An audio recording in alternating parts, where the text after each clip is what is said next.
So the problem with calisthenics compared to other strength sports like Olympic lifting and powerlifting is that there's a bigger bottleneck. And when I say bottleneck, I mean the integrity of our connective tissue tends to meet the max capacity faster than any other tissue. So, for example, let's take a planche. When you're holding a planche, often people start getting pain around the elbows because the connective tissue around there just cannot accept the amount of volume you're doing for it. Whereas the muscles around it, they're not even breaking a sweat, right? So being aware of that is very important. And then also realizing how much value that has. So what I do is when I do hypertrophy kind of training, I try to minimize the amount of stress I put onto these joints, these valuable joints, because for me, I see it like money, right? I can only spend this much money on my elbows, and I can spend so much money on my chest and delts, etc. So there was the longest time I was doing planche push-ups, but I would not lock out. I would spend that time just for hypertrophy. I'm like, okay, I'm just doing hypertrophy. I'm not locking out because I need these elbows for my planche holds later. Because there's only set amount of holds I can do per week. You want to be able to do as much holds as possible, but not get injured.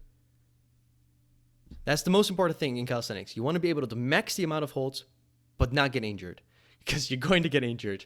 So I try to think really smart about, okay, so I know my elbows give up really fast, so I'm just going to make sure I don't really put much stress on them unless I need to. And the only times I need to is when I do specific work, which is skill work. I think that's the most important thing. And in the beginning, you're not going to be able to do much because of that. You're going to have a very low capacity of doing skill work, which is fine. But once you get better, and this takes years, okay? This is not something that happens in months, because connective tissue integrity can take 6 to 12 weeks until it actually adapts to a new stressor in your body. That's a long time. Whereas muscles can take a few weeks, and then you're in. You can move to the next weight. Not with connective tissue. So be aware of that. It takes years and years and years. And then you can maybe become someone crazy like Viktor Kamenov, who does 40 full planches in one session. I'm not there. But there's people apparently who have built such a resilient body that they're able to do that. And that's why they're the best. Because they are able to spam these full planches, spend time doing specific work at such a high volume that they're going to become better. It's just fact. So the most challenging thing about calisthenics when it comes to skill work is improving that integrity, connective tissue integrity, and removing the bottlenecks so that you can do more. And it's a hard road to go on because you can get injured so easily. So yeah, that. What do you think about the mainstream recommendation? This is what I was taught growing up with calisthenics, a 10 plus year veteran like yourself, was you need to spend a disproportionate amount of time on easier progressions, even if you're capable of holding a more advanced one by nature of this tendon healing. Yeah, so I think especially in the last years, I started appreciating the harder progressions that you're just barely able to do more than doing the easier progressions. And the reason why I say is because specific work is required to do the movement you want to do.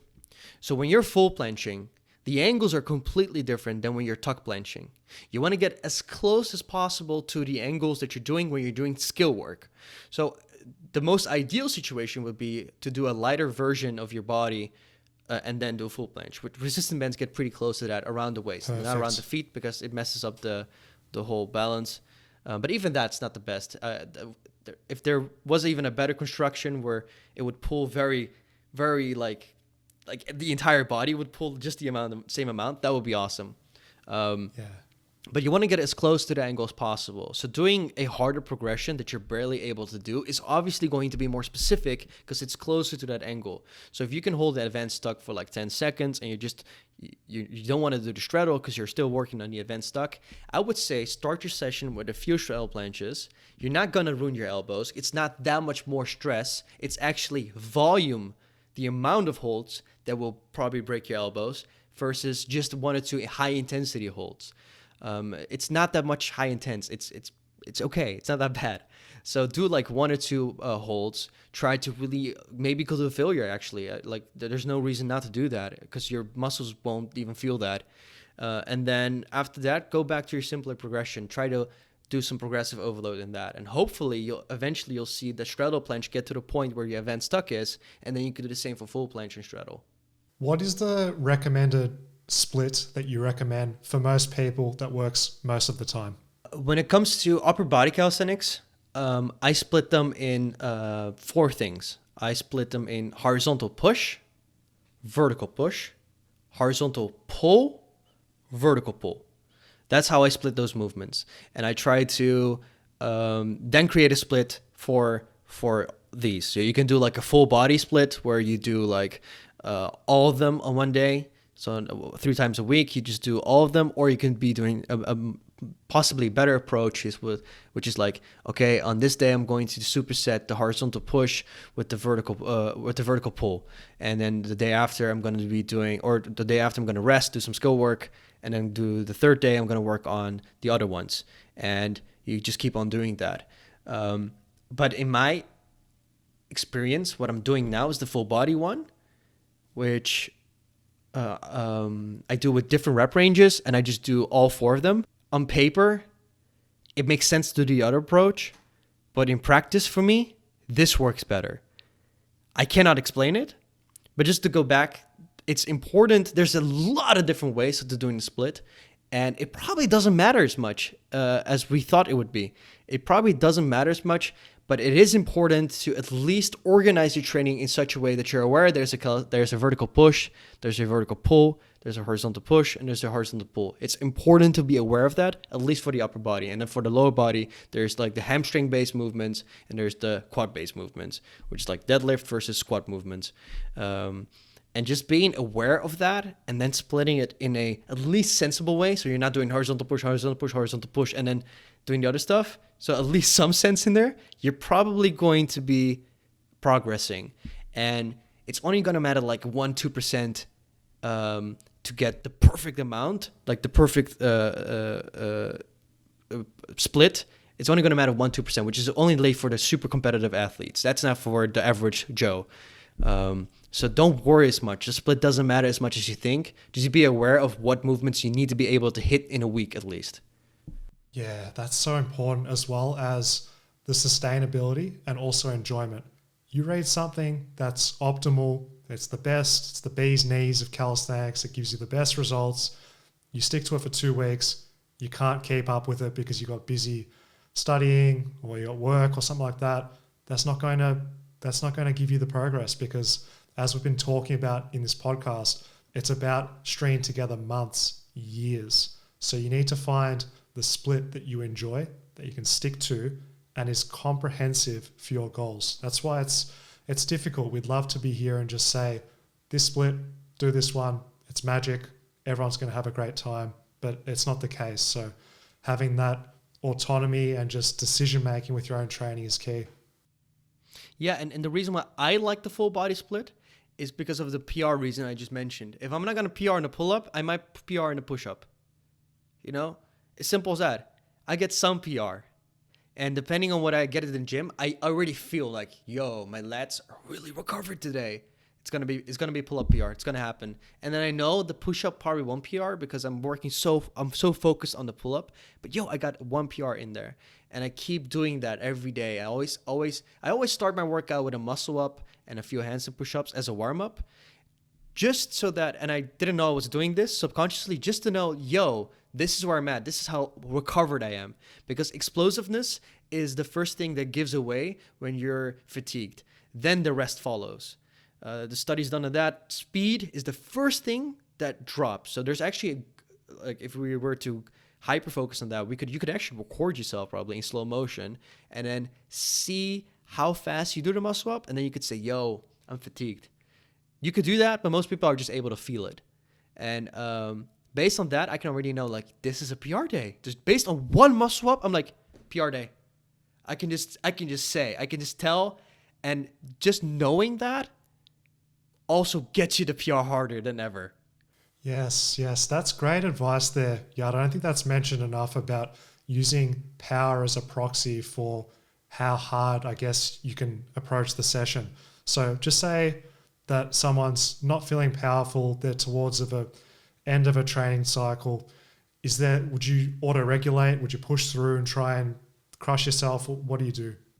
I would auto-regulate. Yeah, I would auto-regulate based on your power and based on how much DOMs you have, delayed onset muscle soreness, so the soreness you have afterwards.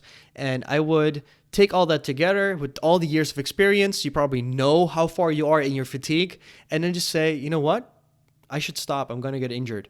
I'm just going to stop. I'm going to take a week off.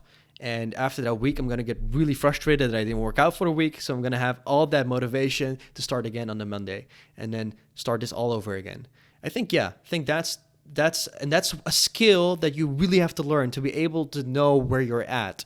And you need to become injured a few times to get at that level. That's just fact.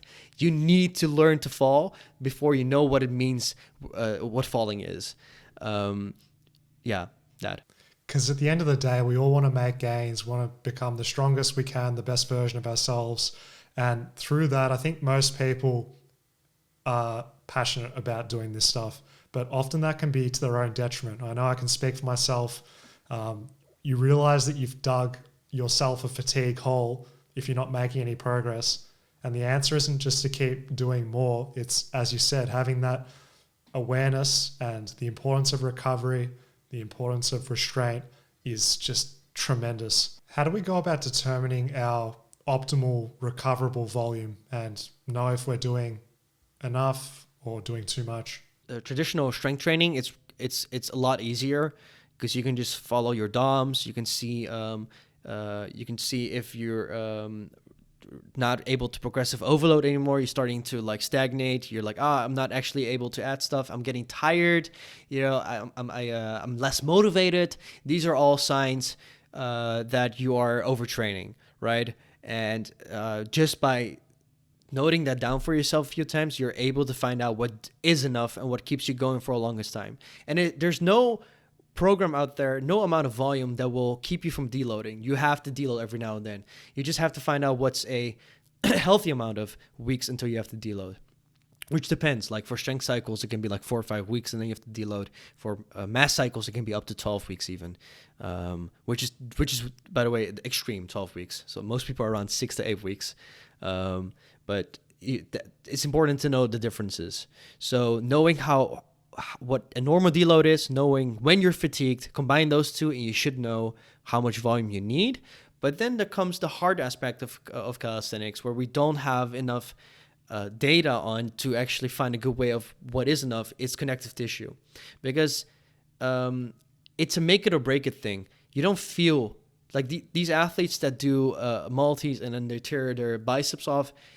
Most of them didn't feel anything. They didn't feel fatigued. They didn't feel like their bicep was tired. They didn't feel pain around the tendons because there's not a lot of pain sensors there. So it just happens. And it's really hard to track what's happening here. It's really hard to track. So what you can do is go about it the mathematically way, which is always slowly increase, be very conservative, but that's boring. So you want to kind of push a bit further. And I don't know what the answer is for that. I don't know how much volume your body can handle. I just don't know.